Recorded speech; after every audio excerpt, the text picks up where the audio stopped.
저는 어렸을 적 땅끝 마을 산골짜기에서 자랐습니다.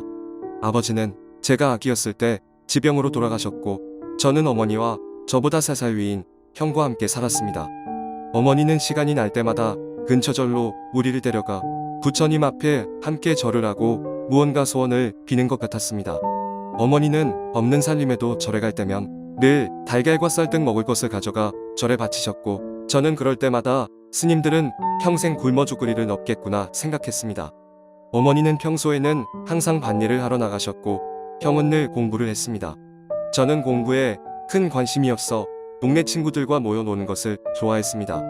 그러던 어느 날 가난했지만 행복했던 우리 가족에게 큰 불행이 닥쳤습니다.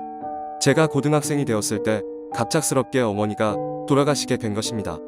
사랑하는 어머니가 이제 우리 곁에 없다고 생각하니 형과 저는 너무 슬퍼 몇 날 며칠을 서로 끌어안고 울었으며 이제 어떻게 살아가야 할지도 막막했습니다.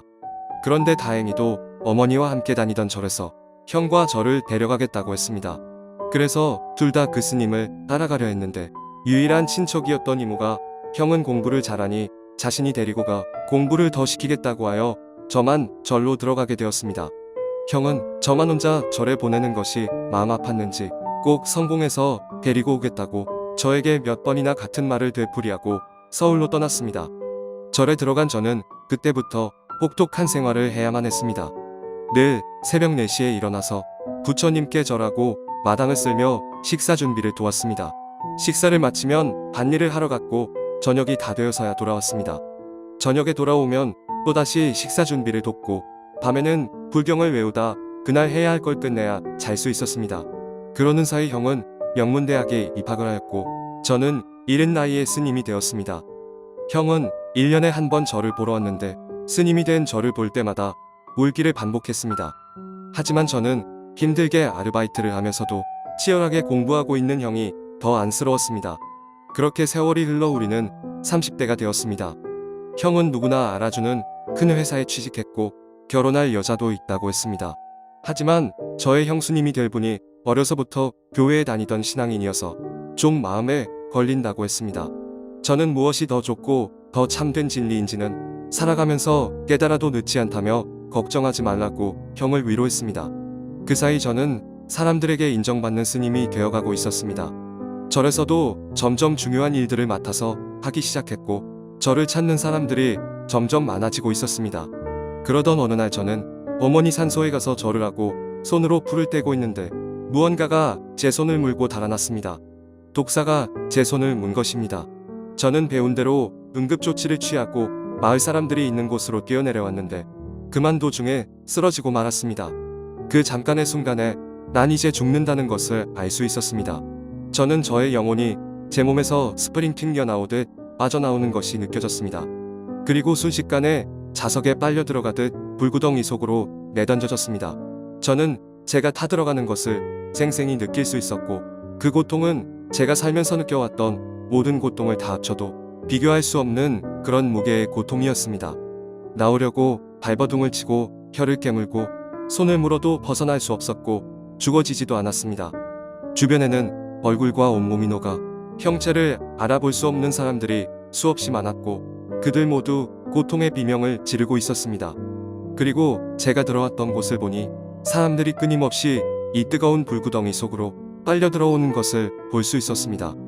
제가 스님이 되고 나서 한때 세상에 존재하는 다양한 종류의 종교들을 공부한 적이 있었는데, 그 종교들을 가진 사람들이 청소기에 빨려 들어오듯 지옥불로 떨어져 들어왔습니다. 불교와 이슬람교와 천주교와 신천지 외에도 제가 알지 못하는 수많은 다른 종교를 가진 사람들이 이곳으로 빨려 들어왔습니다. 그때 전 처음으로 스님이 된 것을 뼈저리게 후회했습니다. 우상 숭배하는 자들은 어떠한 재판도 거치지 않고 바로 지옥으로 직행하는 것 같았습니다.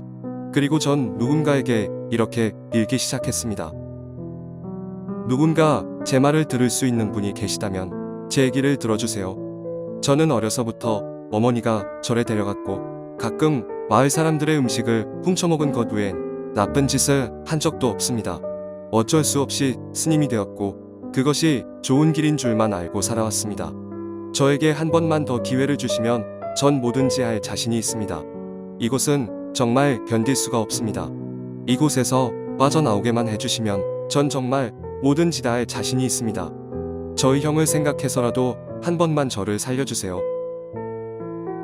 그렇게 저는 누군가에게 간절히 빌었고 그때부터는 아무런 기억이 나지 않았습니다. 그리고 얼마의 시간이 지났는지는 모르지만 제가 눈을 떴을 때 저를 바라보고 있는 형과 형의 신부가 될 분이 앉아 있었습니다. 그분은 두 손을 모아 기도를 하고 있었습니다. 어렴풋이 그 장면을 보고 전 다시 정신을 잃었습니다. 하지만 그 잠깐의 순간에 전 무의식적으로 이제 난 불지옥에서 벗어났구나. 누군가 나에게 기회를 주었구나. 라는 생각이 들었습니다. 그런 일이 있은 후 1년이 지났습니다. 형은 1년 전 제 옆에서 기도를 하고 있던 그분과 결혼을 하였고 전 서울로 올라와 형과 그분이 다니는 교회에 다니고 있습니다. 제가 병원에 있을 때 형수님은 계속 저를 간호하며 제 옆에서 기도를 했다고 합니다. 그리고 형수님이 말하길 제가 중간중간 의식이 돌아왔을 때 저는 형에게 이런 말들을 했다고 합니다. 형, 엄마는 왜 우리를 한 번도 교회에 데려가지 않았을까? 형, 우리는 교회에 가야 돼. 우리 예수님만 믿어야 돼. 형, 우상숭배는 무조건 지옥불인 걸 알았어. 교회에 다녀야 천국에 갈 기회가 있어.